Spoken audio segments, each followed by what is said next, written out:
सौम्या की भाभी के प्रेग्नेंट होने से सौम्या के घर का माहौल खुशियों से भर गया था। हर कोई अब आने वाले मेहमान के इंतजार में था।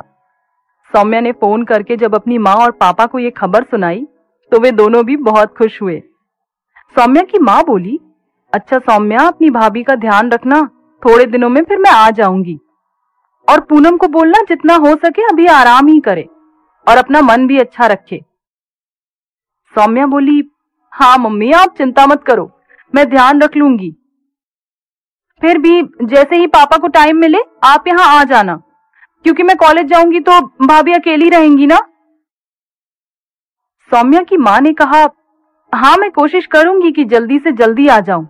अच्छा एक काम करना, अभी जल्दी किसी को बताना मत कि पूनम प्रेग्नेंट है।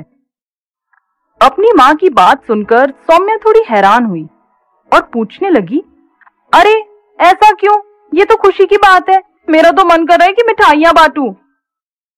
कहकर सौम्या हंसने लगी। उसकी माँ उसे समझाते हुए बोली, बेटा आजकल बच्चे पैदा होना बहुत मुश्किल हो गया है और शुरू में ही अगर सबको बता दिया जाए तो बुरी नजर पड़ती है। मैं नहीं चाहती कि पूनम के साथ कुछ बुरा हो, इसलिए अभी ज्यादा लोगों को बताने की जरूरत नहीं है। 3-4 महीने हो जाने दो, उसके बाद बता देंगे। सौम्या को अपनी माँ की बातें समझ तो नहीं आई, फिर भी वह हामी भरते हुए बोली, अच्छा ठीक है, मैं नहीं बताऊंगी किसी को भी। फोन रखकर सौम्या वापस पूनम के कमरे में चली गई। जब पूनम को थोड़ा अच्छा फील होने लगा तब वह सुधीर के साथ डॉक्टर को दिखाने चली गई। उतने समय सौम्या घर पर अकेली ही थी। सौम्या का मन तो हो रहा था कि वो वैशाली को फोन करके बता दे और साहिल को भी, लेकिन उसे अपनी माँ की कही बात याद आ गई। इसलिए सौम्या ने फिर वैशाली को कुछ न बताया, मगर वह साहिल के साथ अपनी खुशी बांटने से खुद को रोक ना पाई और साहिल को फोन करके अपनी भाभी की प्रेगनेंसी की न्यूज दी। सुनकर साहिल को भी बहुत अच्छा लगा। वह हंसते हुए बोला, ये तो बहुत अच्छा हुआ, अब एक सौम्या घर छोड़कर जाएगी तो दूसरी सौम्या उस घर में आ जाएगी, फिर तुम्हारे घर वालों को भी तुम्हारी कमी नहीं खलेगी।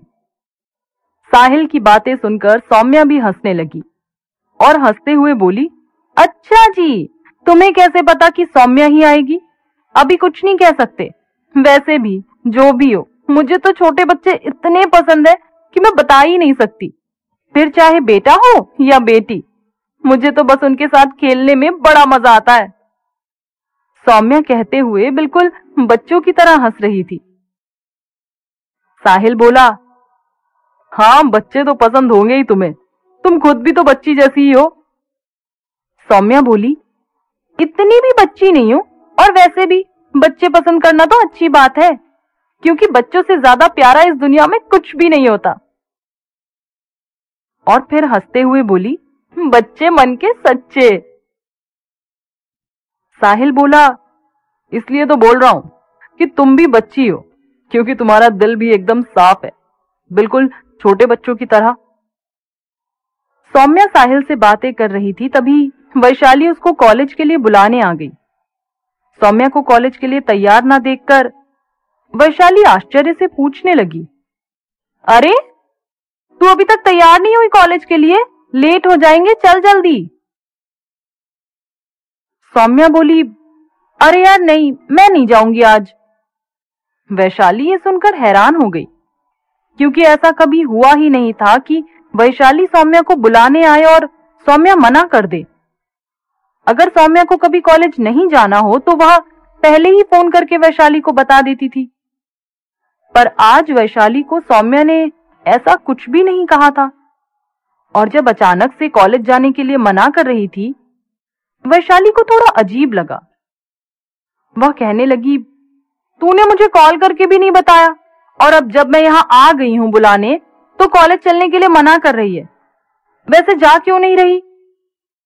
सौम्या वैशाली को कुछ बता पाती, तभी उसे अपनी माँ की बात याद आ गई।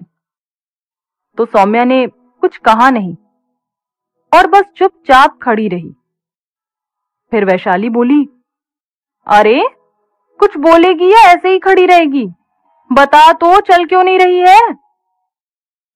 सौम्या सोचते हुए बोली, अरे भैया भाभी घर पर नहीं है और वो चाबी लेकर भी नहीं गए हैं। मैं लॉक करके जाऊंगी तो फिर वो आकर बाहर ही खड़े रहेंगे। वैशाली ने पूछा, अरे इतनी सुबह सुबह तुम्हारे भैया भाभी कहाँ गए हैं? सौम्या ने बहाना बनाते हुए कहा, मंदिर गए, और मंदिर तो सुबह सुबह ही जाना चाहिए ना। हाँ, बस उनको चाबी ले जाने का याद नहीं रहा, इसलिए आज मैं नहीं जा पाऊंगी। वैशाली मुंह बनाकर बोली, अरे यार, अब मुझे अकेले जाना पड़ेगा। चल ठीक है फिर, अगली बार से अगर ऐसा कुछ हो तो पहले ही फोन कर देना, फालतू यहां तक आई। कहते हुए वैशाली कॉलेज जाने के लिए वापस मुड़ गई। सौम्या को वैशाली को इस तरह जाते हुए देखना थोड़ा बुरा लगा। उसे वैशाली से झूठ बोलकर बिल्कुल अच्छा नहीं लग रहा था। वह अपने मन में सोचने लगी, ये बड़े लोगों की बातें भी मेरी तो समझ में नहीं आती। अभी वैशाली को अगर बताती कि भाभी प्रेग्नेंट है तो उसको कितनी खुशी होती। वो भी तो बिल्कुल मेरी तरह ही भाभी से क्लोज है। सौम्या का बहुत मन कर रहा था कि वैशाली को ये खुशखबरी दे और वे दोनों साथ में इस खुशी को मना पाए, पर अपनी मां की बात मानकर सौम्या को चुप रहना पड़ा। सौम्या सोचने लगी, जाने इन बड़े लोगों के मन में क्या क्या चलता रहता है। खुशियां तो बता देने से और बांटने से बढ़ती ही हैं। इस तरह चुपचाप क्या खुशियां मनाना। ऐसा सोचते हुए सौम्या थोड़ी उदास हो गई। फिर उसके मन में आया कि अगर उसकी मां ने मना ही किया है तो वो कर भी क्या सकती है। सौम्या को याद आया कि उसने साहिल को बता तो दिया है, पर यह नहीं कहा कि वो अभी किसी को ना बताए, क्योंकि उसकी मां ने मना किया है। इसलिए उसने दोबारा साहिल को फोन मिलाया और उससे बातें करने लगी और अपनी मां की बात बताते हुए बोली, अरे साहिल सुनो, तुम ना अभी ये गुड न्यूज किसी के साथ शेयर मत करना। I mean, अपने घर पर भी मत बताना। साहिल हंसने लगा और पूछा, क्यों?